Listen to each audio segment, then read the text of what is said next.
The story of USS Forrestal, designated CV-59, begins long before the ship itself ever touched water, rooted in the tense atmosphere that followed World War II. The United States Navy emerged from the war as the most powerful naval force on Earth, but new threats were already forming.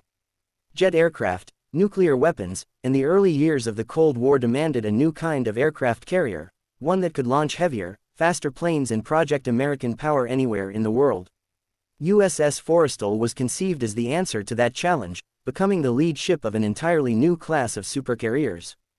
Construction of USS Forrestal began in July 1952 at Newport News Shipbuilding in Virginia. From the very beginning, it was clear this ship would be different from anything that came before it.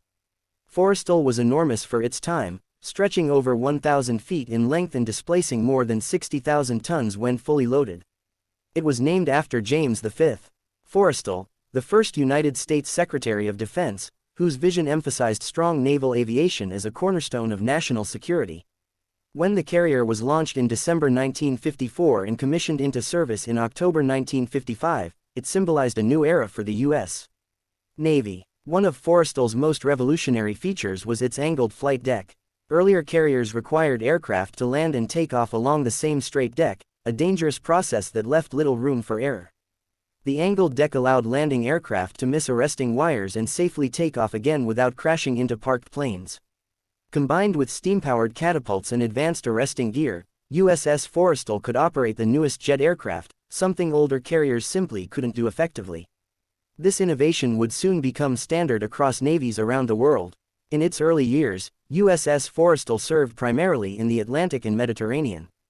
During the height of the Cold War, the carrier was a floating message of deterrence. Wherever it sailed, it demonstrated American military reach and readiness. Forrestal participated in numerous NATO exercises, port visits, and goodwill missions, often operating close to the Soviet sphere of influence. The ship's presence alone was enough to send a clear signal: the United States could deploy air power at a moment's notice. Life aboard USS Forrestal was intense and demanding. With a crew of over 5,000 sailors and airmen, the carrier functioned like a small, self-contained city at sea. Long hours, constant noise, and the ever-present danger of jet operations defined daily life. Flight deck crews worked just feet away from roaring engines, spinning propellers, and fully fueled aircraft carrying live weapons. Despite the risks, strict discipline and training kept the carrier operating smoothly, most of the time. As the 1960s progressed, American involvement in Vietnam escalated, and USS Forrestal was eventually deployed to the Pacific. By 1967, the ship was operating in the Gulf of Tonkin, launching air strikes against targets in North Vietnam. This deployment would mark the most tragic chapter in the ship's history, one that would permanently change naval aviation safety. On July 29, 1967, USS Forrestal was preparing for another day of combat operations. The flight deck was crowded with fully armed aircraft, including F-4 Phantoms and a -4 Skyhawks loaded with bombs and rockets. In the intense heat, a catastrophic accident occurred. An electrical malfunction caused a Zuni rocket to fire accidentally from an F-4 Phantom. The rocket streaked across the deck and struck a parked A-4 Skyhawk, rupturing its fuel tank. Within seconds, aviation fuel ignited, and flames spread rapidly across the flight deck. Even worse, the intense heat triggered a chain reaction. Old, unstable bombs, some dating back to World War II, began to detonate. The explosions tore through the deck, sending shrapnel flying and opening holes that allowed burning fuel to pour into lower compartments. The initial blast killed several crew members instantly, and chaos erupted. Damage control teams rushed into action, but the situation was far worse than anything they had trained for. Firefighting crews were overwhelmed as bomb after bomb detonated. Many of the sailors fighting the fire were killed when explosions erupted without warning. The heat was so intense that steel warped, aircraft melted, and ammunition cooked off violently. Smoke filled the ship, making it nearly impossible to see or breathe in many areas. Despite the devastation, acts of extraordinary bravery emerged everywhere. Sailors dragged wounded comrades away from the flames, manned fire hoses under exploding bombs, and sealed off compartments to prevent the ship from being lost entirely.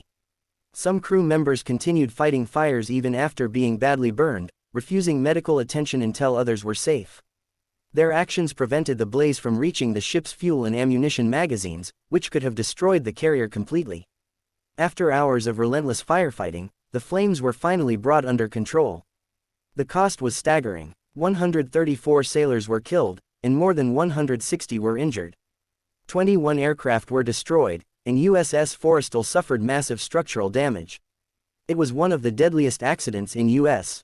Navy history, and the emotional toll on the crew was profound. In the aftermath, USS Forrestal returned to the United States for extensive repairs.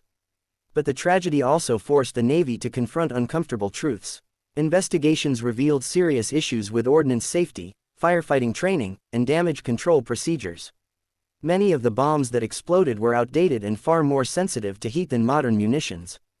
Firefighting foam systems were inadequate, and some crew members lacked proper training in handling large-scale flight deck fires. As a direct result of the Forrestal fire, the U.S. Navy implemented sweeping reforms. New firefighting equipment was introduced, including improved foam systems and protective gear. Training for damage control and firefighting was completely overhauled, with far more emphasis placed on realistic, high-intensity scenarios. Ordnance handling procedures were revised, and older, unstable weapons were removed from service. These changes would save countless lives in the decades that followed. USS Forrestal returned to active duty in 1968, carrying the scars of its ordeal but continuing its mission. The ship resumed deployments to the Mediterranean and Atlantic, once again serving as a key component of U.S. naval power. Though the fire had forever changed the carrier's legacy, it also transformed it into a symbol of resilience and hard-earned lessons. During the 1970s and 1980s, USS Forrestal continued to operate as a frontline carrier. It supported NATO operations, participated in major exercises, and responded to international crises. As newer, even larger carriers entered service, Forrestal gradually shifted roles but remained a valuable asset. The ship underwent several modernizations to extend its service life and maintain operational capability in a rapidly evolving naval environment. By the early 1990s, however, the end of the Cold War and budget constraints led to changes in U.S. naval strategy. USS Forrestal was eventually reclassified as a training carrier, used primarily to qualify new pilots in carrier landings. For many aviators, their first landing on a carrier deck happened aboard Forrestal, giving the ship a new role in shaping the next generation of naval aviation. In 1993, after nearly 4 decades of service, USS Forrestal was officially decommissioned. The ceremony marked the end of an era. The carrier that had once embodied the cutting edge of naval technology and endured one of the Navy's darkest days was now retiring from active duty. It was placed in reserve, its future uncertain. Over the following years, various proposals emerged to preserve USS Forrestal as a museum ship, but none ultimately succeeded. The cost of maintenance and restoration proved too high.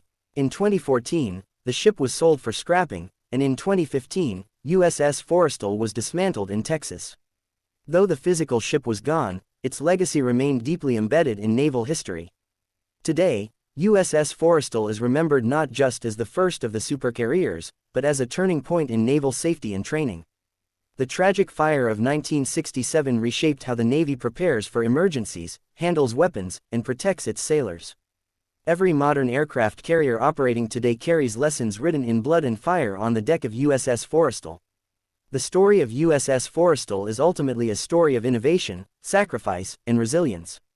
It represents the ambition of a nation adapting to a new kind of warfare, the dangers faced by those who serve at sea, and the courage of sailors who stood their ground in the face of unimaginable danger. Long after the steel was cut apart, the impact of USS Forrestal continues to live on in the lives it saved and the history it shaped.